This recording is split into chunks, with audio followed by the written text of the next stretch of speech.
What's up, everybody? My name is Paul DiNuzzo, PLD. And I'm Richard-Erik Jarvi, but where am I? This is a different setting. I'm not at work anymore. I'm at home. Welcome to mi casa. That's because we got lots of money now. We're in a home studio. Come on, welcome to my crib. Well, this isn't MTV Movie Awards or MTV Cribs. This is Class Action. Tell us, Paul, what is Class Action?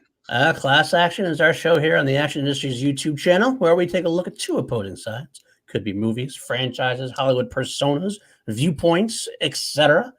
With the help of 5 custom-made categories, we decide which one is victorious in what we call the Class Action Brief of the Week.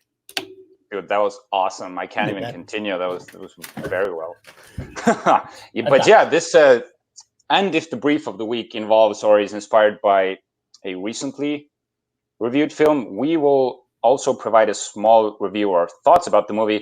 But if the brief is about 2 older movies, we might take a look at the films in a different way. So we might have some fun games or something. We won't review the movie. We might do something to spice things up. Let's try something. Speaking of spicing up, I gotta tell a little story first. Go ahead. PLD. I'm just gonna throw it out there. Let's get this Pulled the plid. Pled. So I introduced that on the first show here at Class Action, but it has a long history. It was noticed by Ben Bateman recently, and he's been referring to me as PLD. He'll call me Paul DiNuzzo or PLD. No one calls him that. It's the point where Andrew guy's like, "What? What are you talking about?" And everybody starts talking like, no one calls him that. Billy Bell. I mentioned that it was a nickname of mine, and Billy Bell, for example, will say, "I've known him 2 years. I've never heard that name before." And I kind of get it. Here's a little bit of the backstory, just so you know, guys. It's my initials. PLD is my initials. When I was in high school, I had a bunch of friends, and we were all doing sorts of creative stuff. And, we're pretentious young high schoolers, and we used to sign off on our work. And my signature was always -PLD -immortality and -. And that was my artist signature. It's pretty fucking pretentious. I'm not going to lie. Yeah. Right? The young kid can do. And yet, because of that, those friends, including the one who is still my best friend today, has always called me PLD. And when you say nobody's called me PLD, I call my best friend on the phone. He'll be like, PLD. And that's what it was. But I never brought it into the Schmodown community when I got here, because no one else really calls me except for him. But I decided to develop, because this is kind of a spoiler maybe, but I'm not really. I'm developing my own. You're in the draft? You got drafted? I'm in the draft. I'm the new Star Wars champion, Alex. I'm coming for you. I'm coming for you, Alex. Anyway. That escalated. That's it. That got really, really hard. I'm sorry. I don't know you very well yet. But I have been considering and slowly developing my own YouTube channel, where I'm going to talk about maybe stuff that I can't do in the call to action, or I don't have time to do on the once a week show we do here. And I do what I call projects, where I watch different discographies, like the Harris Stunts is my famous one. I watch all the Ed Harris movies. I did Steven Spielberg. I'm doing David Fincher now. And I would discuss those projects and kind of go into, I haven't really fully developed the idea yet, but the name I had tossed out there was, I didn't like Paul projects. That sounded just stupid. So I went PLD projects. Now, does that sound stupid too? Probably some people. You sound like a construction firm. It does sound like a construction firm too, maybe. So I'm not sure yet, but I think I'm still going to go with it for now, because I kind of, for whatever reason, I dug it. I'll have to see how it works with the artwork. It sounds cool. But so I brought PLD to this show specifically as a possibility that I might be branding myself. Shameless plug, one might call it. It could be a shameless plug, or it might at least be the same individual over. If I have a PLD projects here, I'm Paul DiNuzzo somewhere else. PLD, at least I can bring it all together under one banner. So I said, I'll be PLD. I never thought I was going to get the shit I was going to get for it, but I love it. I'm going to take ownership of it, and nobody called me PLD, but at least one person does, and now maybe everybody else will. I'm going to start calling myself PLD, but if you call me Paulie D or Paul, I'm not going to say no, obviously. So not a big deal. That's okay, Paulie. Don't worry about it. There you go. It doesn't matter. But look at that. If you look at the bottom corner, I am PLD. That's where I am on that. So you heard it here first, folks. Identify myself as PLD. But anyway, as we all mentioned, let's get into the rest of the show before we go into any further nonsense, because I'm sure we've lost half of the listeners by now. Yep. But we are on the Action Industry channel here. This is what we do on the Action Industry's YouTube channel, the home of all things Ben Bateman and Andrew Guy. We salute you, fine sirs, for giving us our chance to have this show weekly. But they're responsible for some of our favorite content. This is how we got together as friends. They give us content such as the action reviews. We'll talk about the new action guys in a moment. As well, of course, their primary show that we got involved with, which is the Action Movie Anatomy Show, which is on the Popcorn Talk Network. Well over 200 episodes now. And they just had another big episode this week. What did they cover this week, Richard? Well, they were supposed to cover Bad Boys 2. They sort of which is one of my guilty pleasure favorite movies. I grew up on Bad Boys. I love Bad Boys. And I was like, sweet, they're doing Bad Boys. A whole hour of Bad Boys. And then they changed the title into Oscar Talk. I was like, all right, we'll get some Bad Boys. We got very little Bad Boys. And a lot of Oscar Talk. We're watching this show. We're talking. And the Oscar Talk's fine. I love having the snubs and what didn't get nominated, what should get nominated, didn't get. But then, like, I kind of like looked at my watch a few times and I'm like, 20 minutes in, half an hour in. I actually messaged you like 40 minutes in. I'm like, are they actually ever going to do Bad Boys 2 at all? Or is this ever going to happen? I don't know. Do Bad Boys. And maybe that's okay, but the community loved Oscar Talk, and that's fine. Yeah. It was an idea on a new format. They want to have a topic first and then get into the AMA portion, which means if they're going to do this going forward, which they kind of didn't seem like they were 100% sure on. It was kind of like there was a test in a way. It was a pilot for sure. Yeah, pilot. Whether they would do. They said theoretically that they would probably do a lesser topic as far as like length goes. Mm-hmm. So that I think the idea is to do a 10 to 15 minute, 20-minute topic, and then a smaller AMA after that. I'm not against it myself. I'll be honest. I'm not against myself. So I think it's always great to have more topics to talk about, especially you have those timely Oscar talks, and especially to couple it with an older movie per se. I get that. I am a sucker. I don't like change very much. I love my Action Movie Anatomy, so getting my whole hour on a movie, it's going to be a little bit weird for me to get used to. But as long as it doesn't go too long, I'd rather not have the mini AMA and then a big topic. I mean, that they could save that for the action guys. I think is my own personal view. I don't know what you think about it. What do you think about it? I think I'm with you that I don't think Bad Boys 2 and Oscar Talk like meshed together very well. They were completely different topics. I think if they discussed, I don't know, if they did 1917 and then had the Oscar Talk, I think they could have talked about it more naturally because these were completely on different sides of the spectrum. So you're telling me that Bad Boys 2 was not an Oscar-nominated film? Well, it won Best Picture. Oh, did. I'll get that at my cat coming here. My cat. That's the action cat. Action cat Indiana Jones. That was a great cameo. Woo! Hi there. We love our pets here on the Action Industries. But honestly, I think if the episode was longer, I honestly loved the first episodes of AMA when they were like an hour and a half. I know there's maybe bad reviews or whatever, but I think if they're going to incorporate a topic and an AMA, they could have longer episodes. So I feel like the base viewership is there for that. Like, I agree with that. I also would say that if you could, I hate to say AMA, one of my lesser favorite parts of AMA. The best parts of AMA were always discussed in the movie, like the fist bump moments, of course, the favorite quotes, favorite scenes. Maybe if they wanted to cut down a little bit, sometimes they cut down a little bit on like the production talk, the stuff that is not as engaging, I think, to me. So they're going to cut something out of AMA to fit a topic earlier on. I could see that working very well for the show. But overall, I guess I would give it a cautionary thumbs up. That's what I would say. Cautionary thumbs up.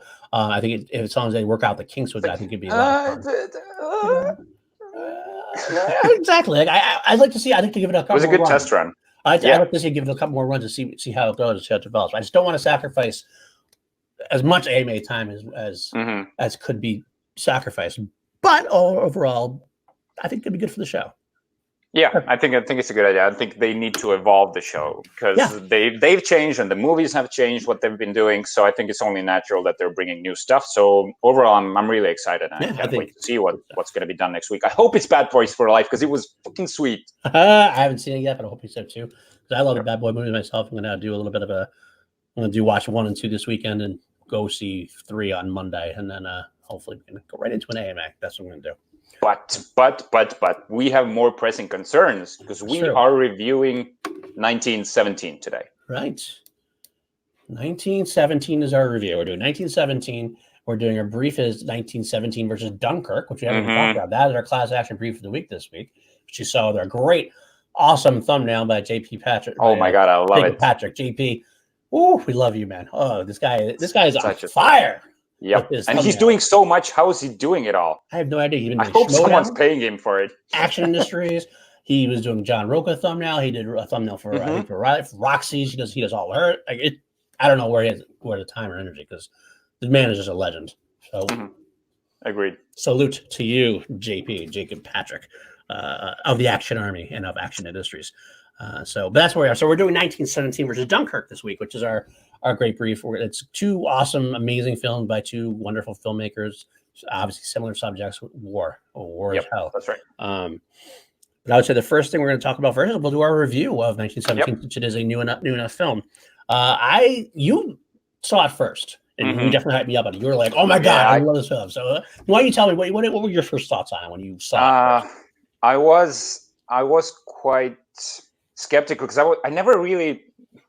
We've been getting so many World War II movies, and the thought about a World War I movie, sort of, I don't know. It's weird to say that movie is a cinematic thing, but you never think of World War I as a film that could work on screen. And I went in, I was like, because everyone's been raving, I was like, okay, it has to be good. It has to be good. I'm gonna see it. I think I'm gonna love it. I watched it. I came out. I was completely emotionally stunned. I came out. I was at a press screening, and I was just like, I saw some people I knew. I just went up to them. Because at the press screenings, everyone usually there alone, because you know some people, but you go in alone, and you're just.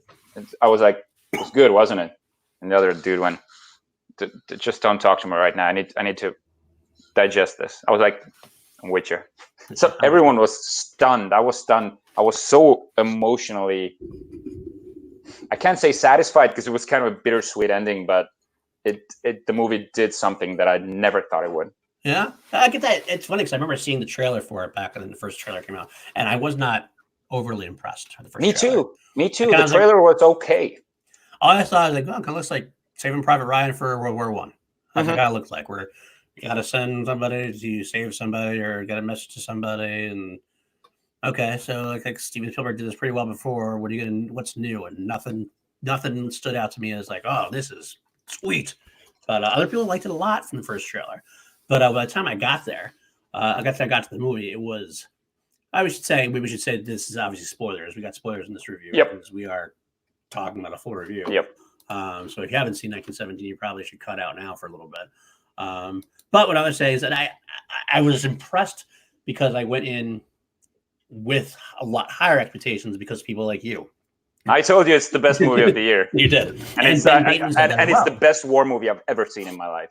This is what this guy is telling me, and I got Ben Bateman saying the same thing. I got all these reviewers saying, "Oh my god, it's the best film." And so I kind of was like reaffirming my view. I'm like, all right, well, I went from I'll go see this. Maybe we'll see when it comes out. To all of a sudden, all right, I guess I really got to see this now. And to the point where like, okay, well, I definitely have to see this now. And I walked out. Not quite on that level. I think I was a little overhyped at that point.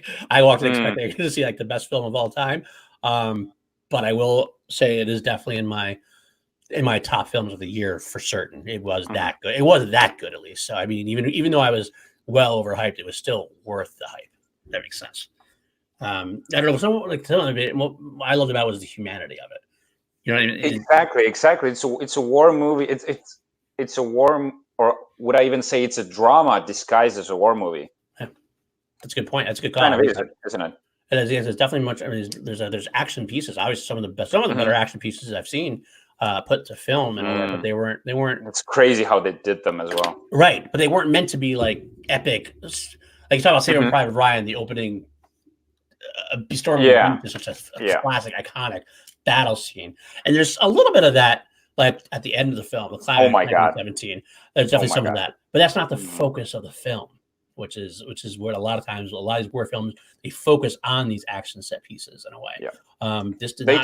They completely focus on two characters. Yes, it's the whole, and that's due to the I don't want to say gimmick because gimmick's a bad thing. Gimmick makes it sound like a bad thing, but the idea, the gimmick that they use is the single shot. All the film taking place. It doesn't stop. I mean, there's definitely a couple tricks here and there, but it's all. You can definitely tell when they're cutting. Oh yeah, there's definitely some times where it's like, oh, there, but you don't, because you know what they're going for, and it's very, and it works. It definitely works and brings you in.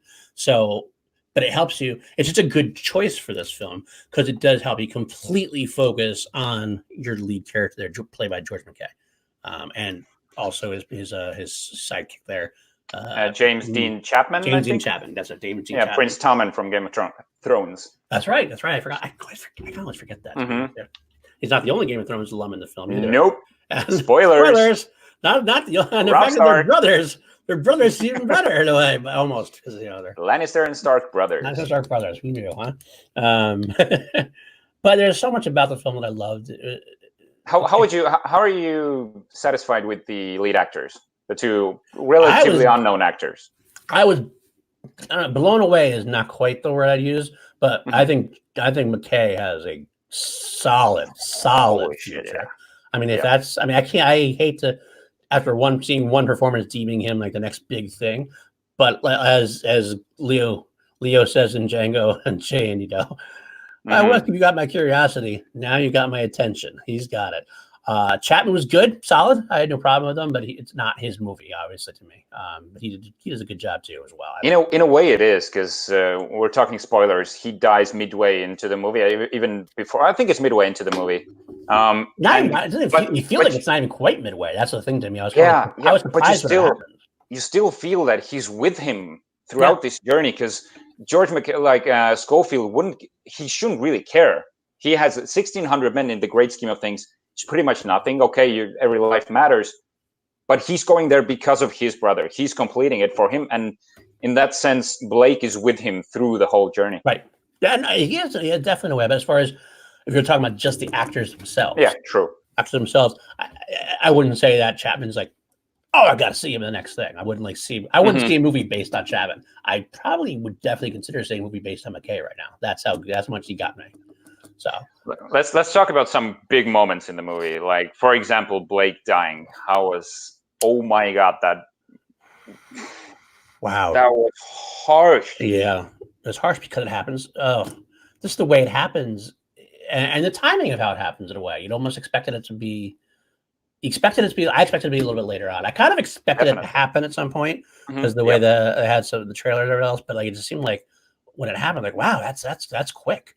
But it was so heartbreaking too. Doing something good, he wanted to do something good for somebody. He's trying to save somebody, and then that person killed him. And the way he died, it's also I love when. Well, it's weird to say love, but I love it. They had the gray moment, the Liam Neeson moment. Yes. He asked, "Am I going to die?" And there's a pause, and he says, "Yes. You're dying. I think you're dying." Yes. I don't know. I like when they acknowledge that the fact that everything's gonna be okay, everything's going, and then you're dying. Sort of own it. You're in your last moments. Right. Let your life flash right before your eyes. Right. Embrace the moment and sort of let it take you. I don't know. Feel this. You know what got me?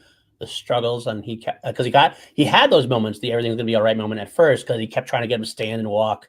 We got to get to this place, and his struggles of just standing up, and you felt it. I felt the pain in my stomach, like from when he was trying to lift him up. Trying to say, oh my God, that was And like it's like that's the character, like not wanting him to die and trying to like deny that this is happening, which made that moment even better when he did say he was going to die, because all of a sudden it's like when McKay accepts it.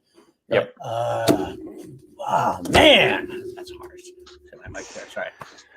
But yeah, that's one of my favorite moments as well. My other favorite one I'll bring is the flares. The flares. The flares are good. No, it's the final push. The moment you know what? I should let you talk about it. It's your favorite moment. One of your favorite scenes of all time. Oh, you're talking about the French lady moment. Yes. Okay, I thought you were talking about the trench run when he gets up. Okay, I feel like there's three really big scenes. First one is Blake dying, the plane crashing. The other one is the flares in the night town and it's also part of when Schofield like jams the window open and just runs into an apartment or something. Right. And that's when he's being chased. Everything's like shit's been going down. He's being shot at, everything, and he finds his apartment and there's a French woman there, and the movie completely slows down. Halts. And it's such you feel relieved. You sort of feel like, wow, he's getting some rest. She's tending to his head wound. You need a break. Such a tender, exactly. It's such a tender moment. And then you hear the baby cry, and you're, oh no. And then she says, what's his name? She says, je ne sais pas. Whose is it? Je ne sais pas. You're like, oh my God, everything about this moment is so heartbreaking, but it's also beautiful. He gives her milk. He has the milk, which is it's sort of. I was like, it sort of feels convenient, but it sort of kind of doesn't because coincidences happen in life. Yeah, it would make perfect sense like that. Yeah, so this, and I'm sorry, I just keep rambling, but that scene is my favorite scene of the year. That's like I pick favorite scenes each year, and this is my favorite scene out of the movie in 2019. That might be an upcoming show. We could do favorite scenes of the year. That's something we don't. We'll talk off air afterwards. But I agree with that too. I got to tell you, I should mention one of my favorite scenes of the movie too, real quick. The scene that first got me into the movie, like it slowly took me in, but when the rat sets off the tripwire in the tunnel. Oh shit! Yeah. There's also it's kind of like I just got that. I'm cursing a lot, but this movie makes me curse. I went boom! I was like, oh shit! And it's like, this is real. Okay, here we are. And I felt like a part of it. I got a little bit of claustrophobia myself, so they kind of and with all the dust in his mouth and his wake, you feel like you're choking as well on all this rubble. Oh, God, that's so powerful. That really drew me in for the first scene. Like I was buried in there, and I got out. Wow. Okay, now and the blind jump. Just trust me, jump. Nothing, just jump. Oh, so good. But yeah, that was a big one. And of course, you can't not talk about the final run. It's so cool. It's in the trailer, but there is no way you feel the like gravitas of the moment when you see it happen. Tears start coming down. And it's like you're watching the music, the music score, the raising.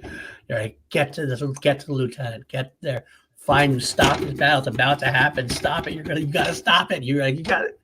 And the way he bumps into the soldiers, he falls. That was actually a coincidence. He wasn't supposed to run into them. That was just extras being like, and you can tell he was slowing down. He fell. The camera was way further. Right. Yeah. And he sprints. You can see him actually sprinting up to the camera, trying to get back into the shot. And he falls again. He falls again into the other guy, and it's perfect. That's what would happen. I'm so glad that actually happened. Yeah, me too. Everything about it was beautiful, man.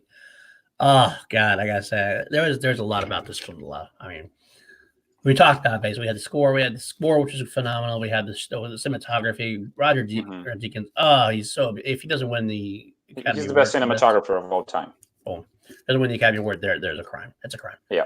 What would you score the movie? Out of 10.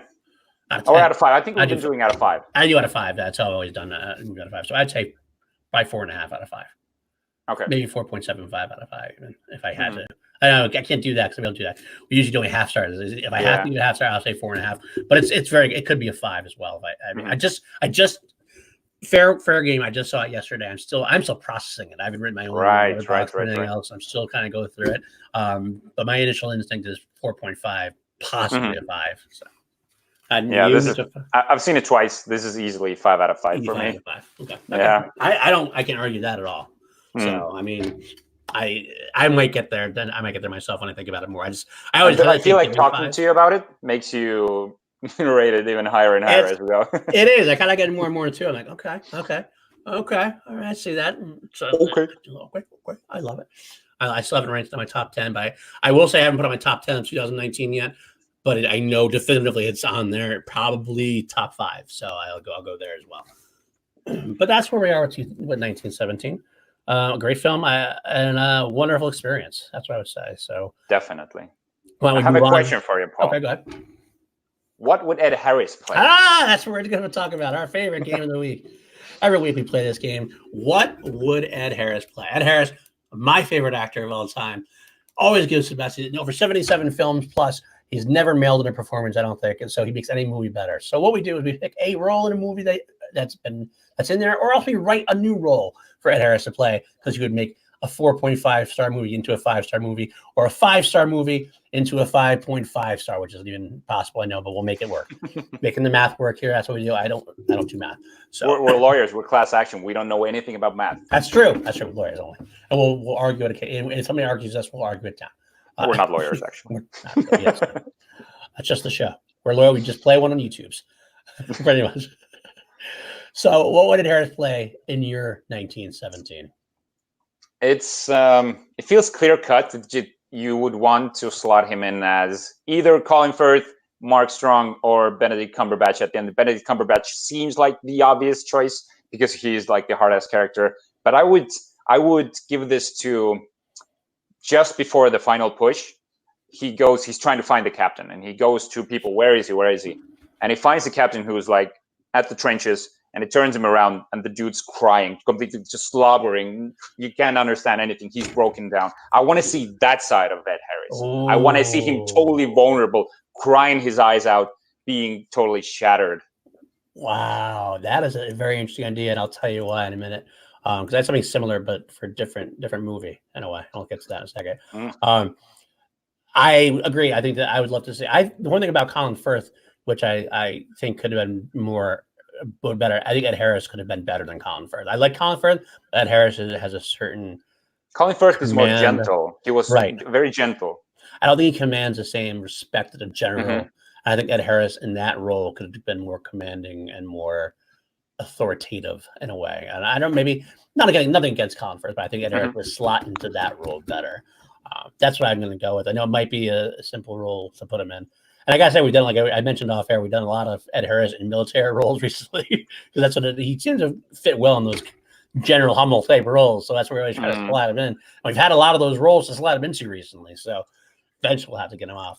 But in thinking about this brief of the week, I want to slide in a little curveball for you. We're doing 1917 versus Dunkirk, right? I thought of a Dunkirk role for Ed Harris. Okay, let's hear it. Oh, no, I like that.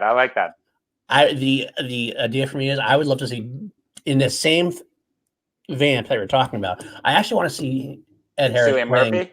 No, but that's another good one. That's where you were going. I know, but it's related. I want to see him in the Mark Rylance role, in the non-military role. Yeah, the everyman role. Okay, but where like the point, like the scene I want to see Ed Harris do most is when the plane goes down. And like he's like, you gotta go. Like he's dead, and he's dead. You can't go. He might be alive.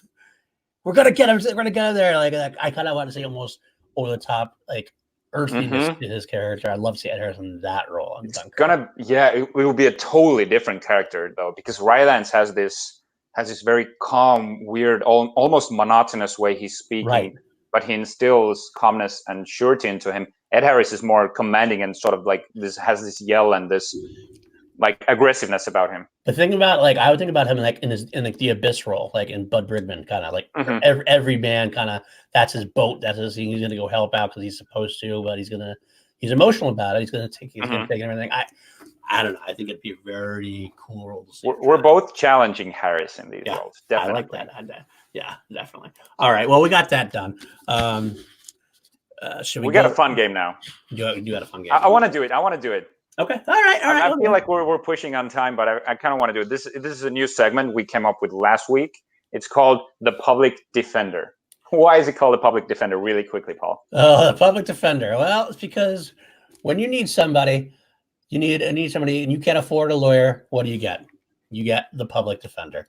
And what does that mean? It's a guy who is underpaid. He has no money, so he has no time, no money, so he can do only the briefest of strategies. You're going to get what you pay for. You're getting free. So in this case, we're going to give each other a top 5. You have to do a top 5 something, and we have no time to research. It's going to be off the top of our head. We're going to be ridiculously missing some obvious points here, and people in the chat are going to go, "How the hell could you forget this movie? How the hell could you forget this character?" But that's the point. And we're like, "Yes, you're right. I absolutely," because we're in the spot, the lights are on us, and we have no time to even think about it. So that's what we're going to go with here. We're going to throw each other one, and we'll go back and forth on them. So do you want to do yours first? I want to do mine first. Just throw it at me. I've never heard this before. This is the first time, so I'll be making it up as I go. Okay.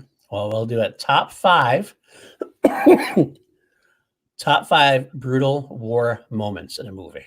Dude, are you kidding me? That's exactly what I came up with for you. What? Really?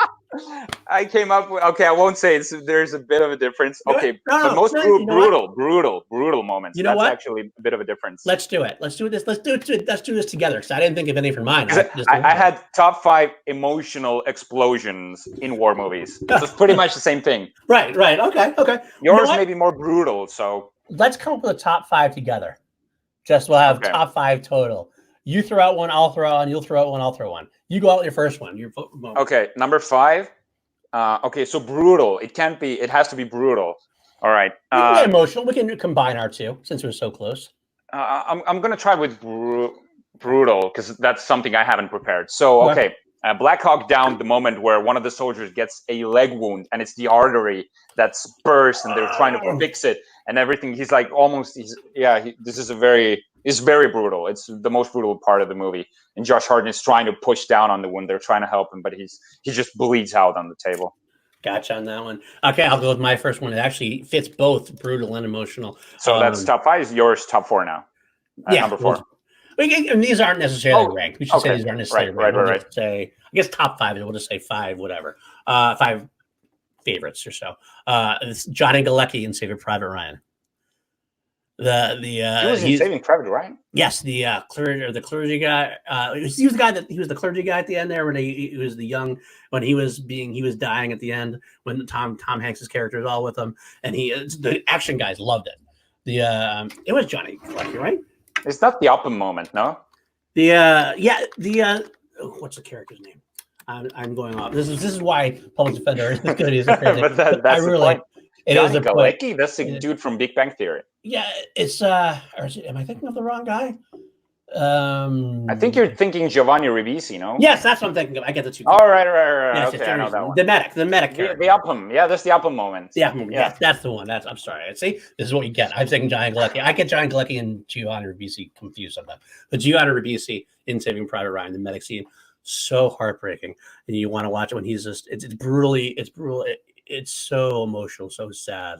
I can't get over. I still can't get over when I see it. Mm-hmm.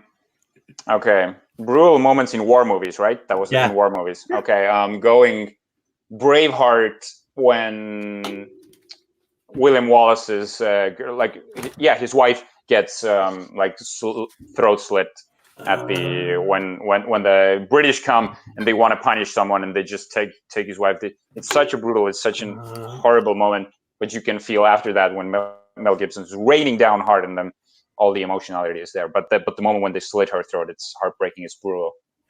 Okay, I got another one, and it might be a cheat because it's the same movie. It's still Saving Private Ryan, but it's my favorite. If I had to say, if it epitomized what I thought about a brutal war moment, it was from the opening scene, and after the first bombs are walking, you see Tom Hanks' characters like kind of scanning the scene, and you just see this soldier walk around, like pick up his arm.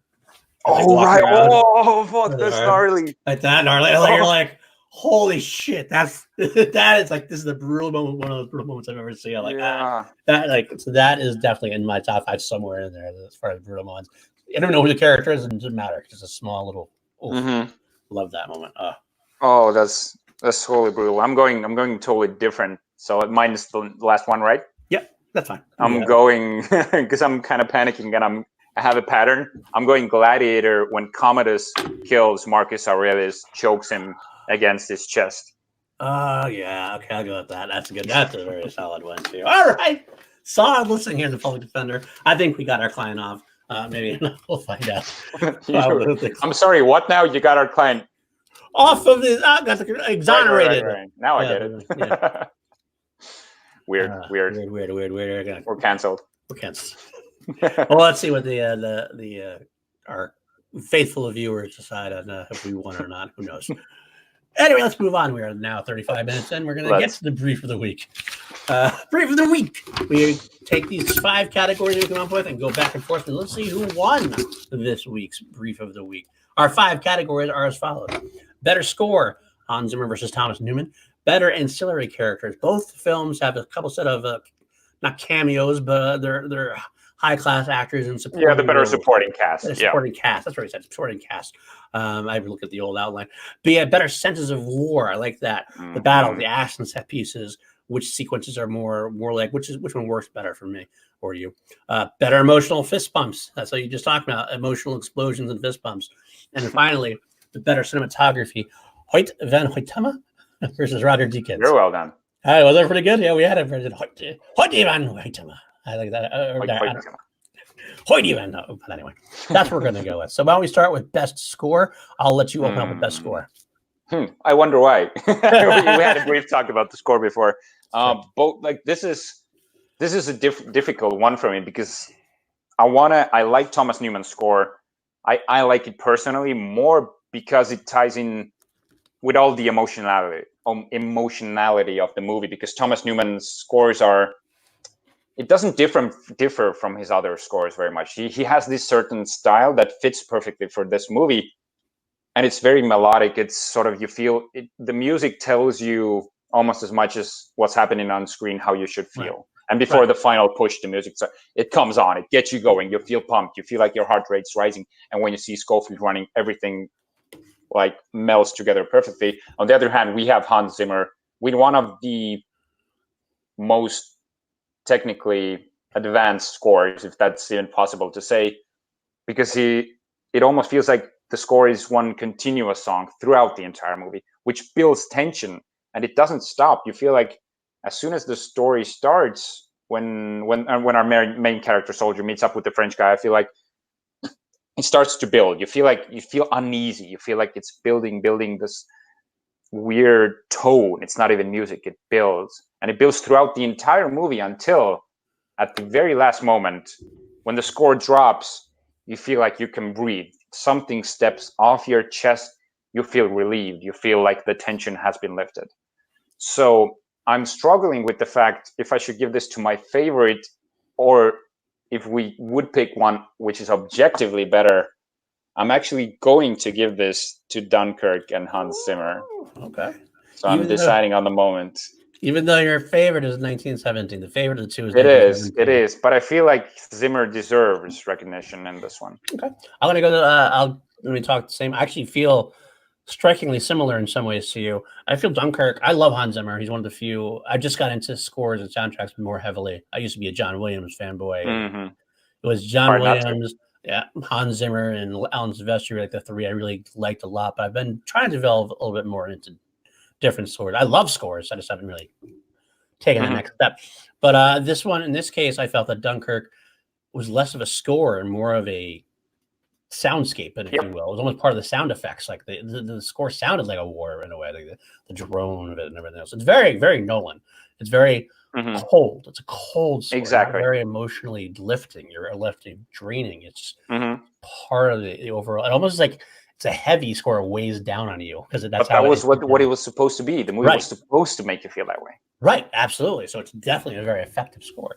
Thomas Newman's more the score I genuinely like, and Hans Zimmer's made scores like that as well, with the very emotional swells, uprises, lows, a very more humanity, a human-like score in a way. Humane. Humane.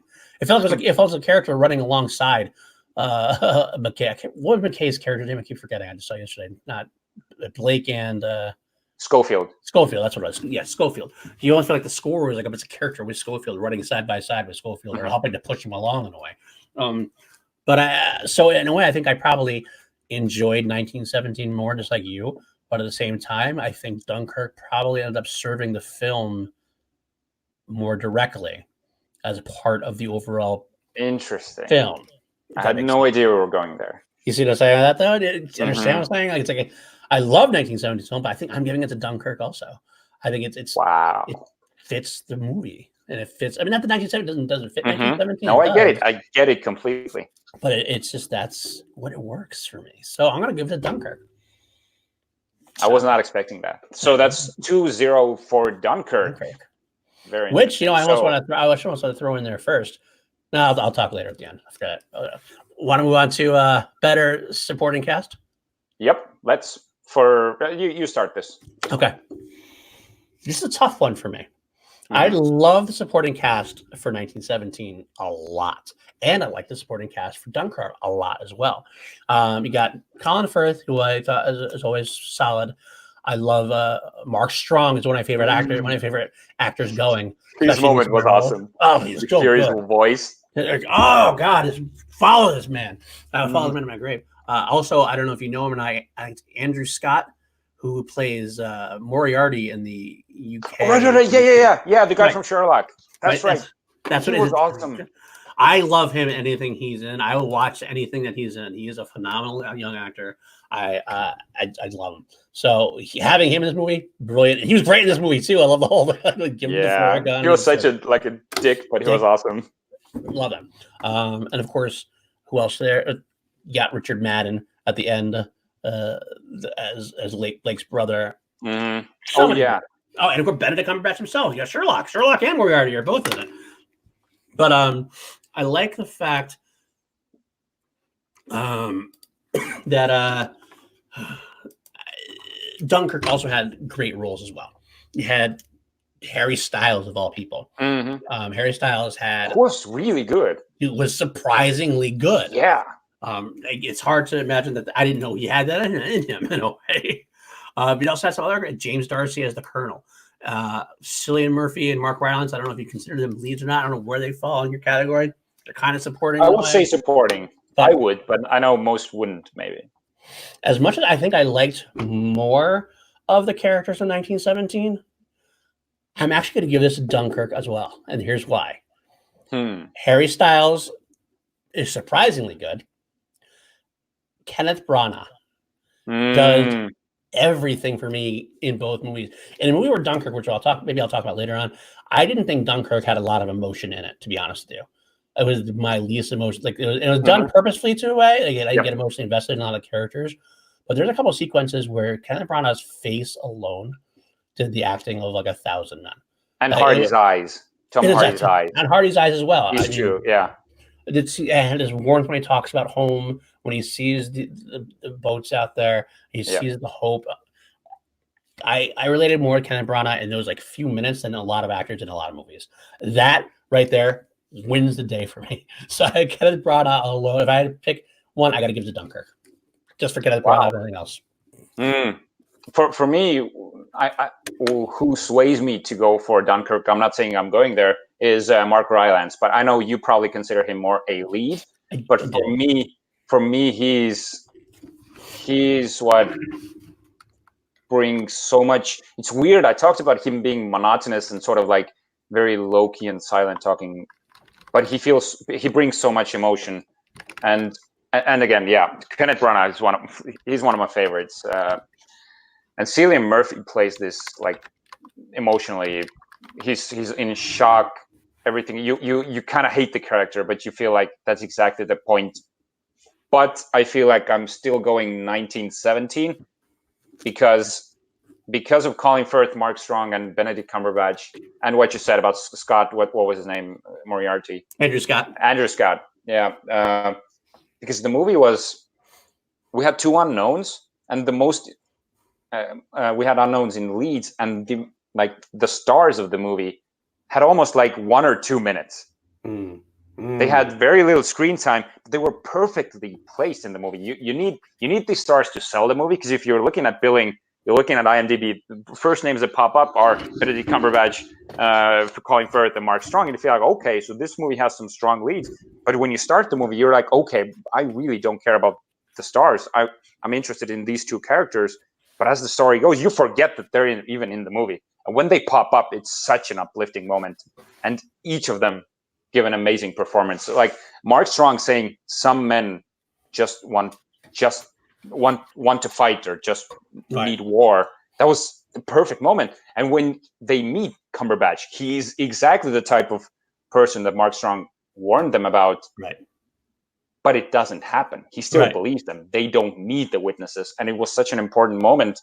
And that's what Cumberbatch did so perfectly. So I don't know, the placement and the usage of these characters is what makes me go for 1917. You almost can sway me. I get it, because it is a definite war in my head, but I'm going to stick with Dunkirk. But I do like what you're going with on that one. Okay. Better sense of war, battles, action, set pieces. So we're 2-2 right now? No, 2-0, 3-1. 3-1 Dunkirk. Yeah. Better sense of war. This is where you got to start this one now. I will. It's tough. For Dunkirk, well, this category comes down to the action set pieces for me, and the set design, which is really simple when you think about Dunkirk. Almost entirety of the movie is happening on a beach and on a plane and on a boat, which is considered sort of like the same area. But I don't know, Tom. Okay, 1917's case, we have.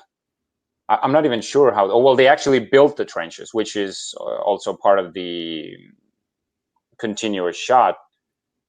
And I don't know.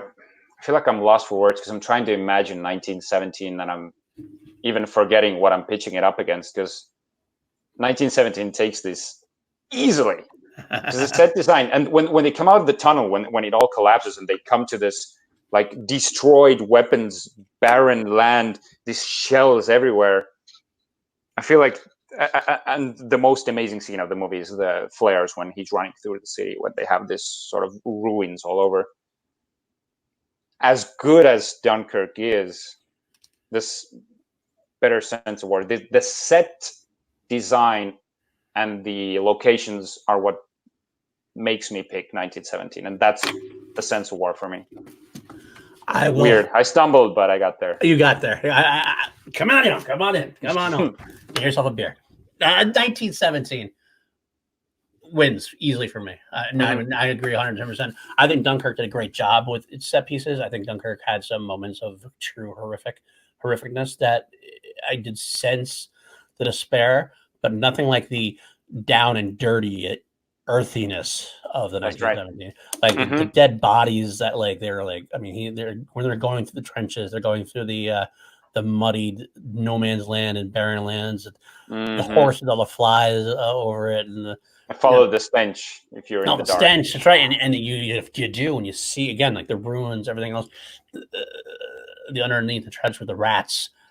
Everything about it made you feel like dirty. I mean, watching it, I had a big bucket of popcorn. I'm like, yeah, no, because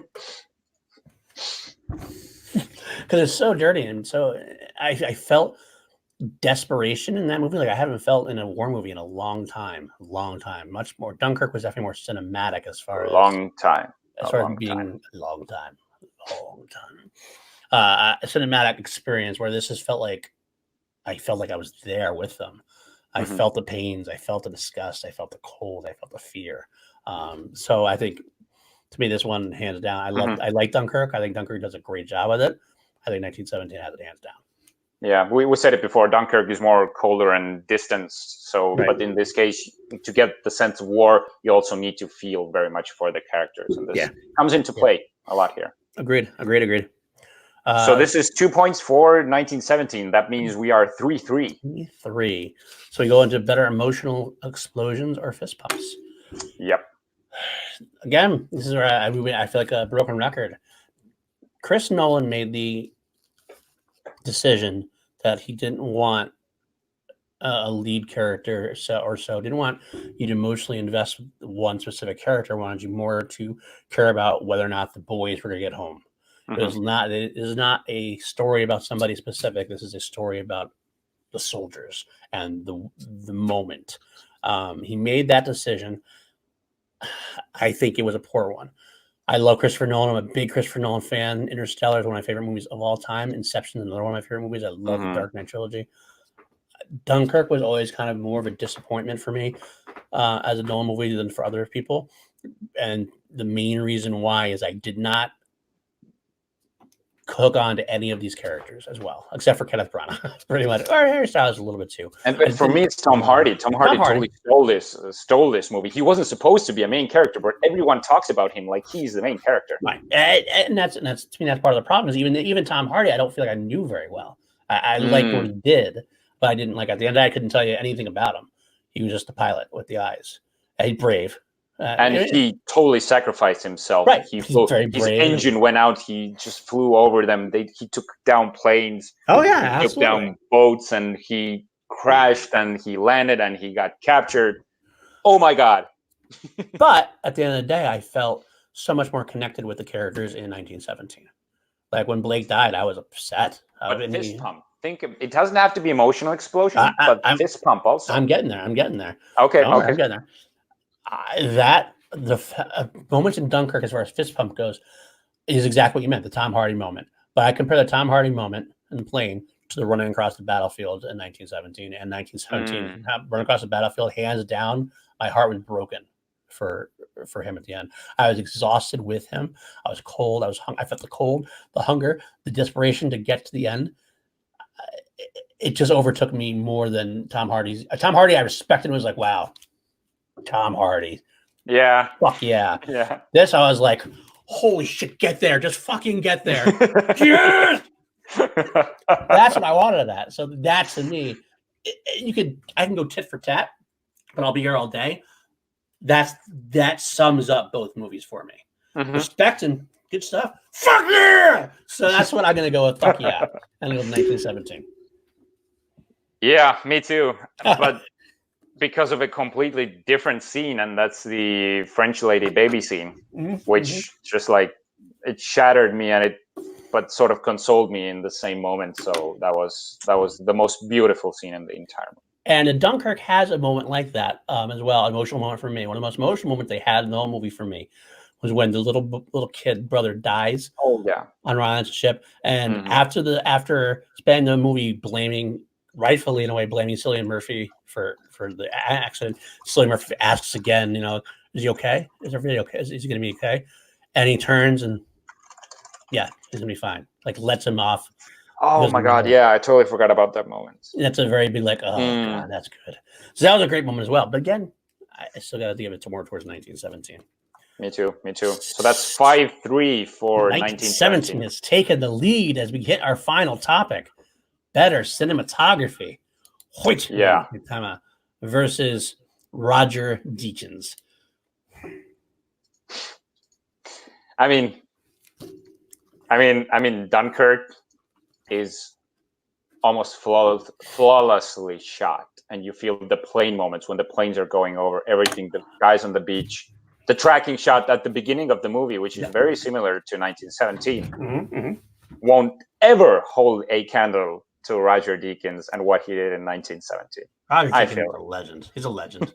It's hard. It's a hard category, but I mean, I know we actually argued this at one point because we were just like, this doesn't even matter. It's not in a category. I will say I want to give Hoyte van Hoytema a lot of credit. I think that he is phenomenal. I've seen his work now in Interstellar also. He's doing Tenet. And so that looks beautiful. I know you know a lot more about that than I do. But I mean, and there's nothing against Dunkirk and nominated. It's a phenomenal piece of work. It's hard to compare to Roger Deakins. It's in a way it is true, but if you're going to give it somebody, you got to give it to Deakins. So I got to give it to Deakins. 1917 wins for me as well. It's like Andrew Guy said, this is the most beautifully shot movie ever.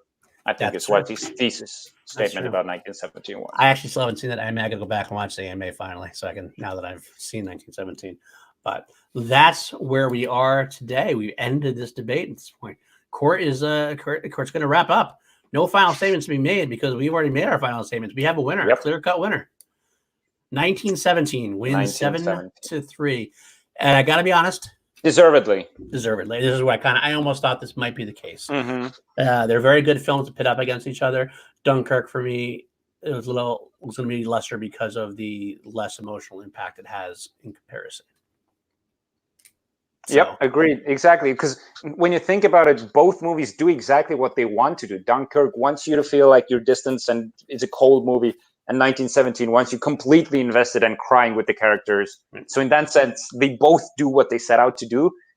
But we're emotional beings. We connect to the more emotional story. So absolutely. That's what it is. So, well, that's what we're going to have for Class Action this week. Richard, where can we find you?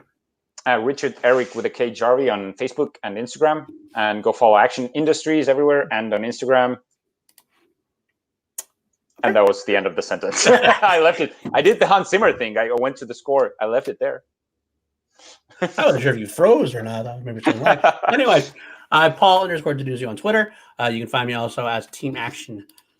Patreon.com/Team Action to help run Ben and Drew's Patreon. There'll be a lot of tiers there, a lot of exciting things happening in Action Industries. Please join us in the Action Army as well. You find me on Call to Action sometimes. I do a lot of Chill to Action weekly segment involving the movie trivia Schmodown, which we didn't even mention this week. That's the movie trivia show that Ben and Drew are on as well. Movie trivia /wrestling. It sounds weird if you don't know what I'm talking about. Things ever. Phenomenal. Go pick that up. And yeah, that's about it for us. That's where we can let us know what you thought about the public defender bit. You want to keep going with that? Here's Indiana again. I fed him this morning and everything, but he still wants to be on screen. He's a camera hog. But yeah, let us know if you like the public defender bits. You want us to do that again? Let us know. Also, subscribe, share, get more people help here. That'd be great. We'd greatly appreciate that. We appreciate you, our loyal viewers that are here. and hopefully we'll help build this Did together. we talk about the Action Guys new episode? Oh, we did not. That's right. We were going to mention that. We forgot to plug it. This week is good call. This Sunday is going to be the debut of the new Action Guys show. After the fallout from Collider, which we don't have to go into, but Ben and Drew are no longer doing the Action Guys now on Collider. They're going to bring it home to Action Industries, but they're going to revamp it. We're going to have a new segment. I don't know how long. It's going to be an open-ended show, I believe. It's going to be at Ben's house.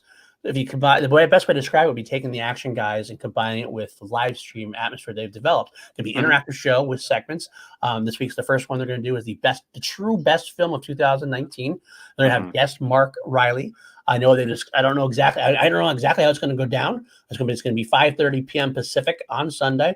They know they talked about one point maybe trying to incorporate call-ins and in more interactive segments as well as this develops. But this is the first one, so let's get it on the ground floor. I think this is going to be something very special. It's going to be something very fun to do in the community.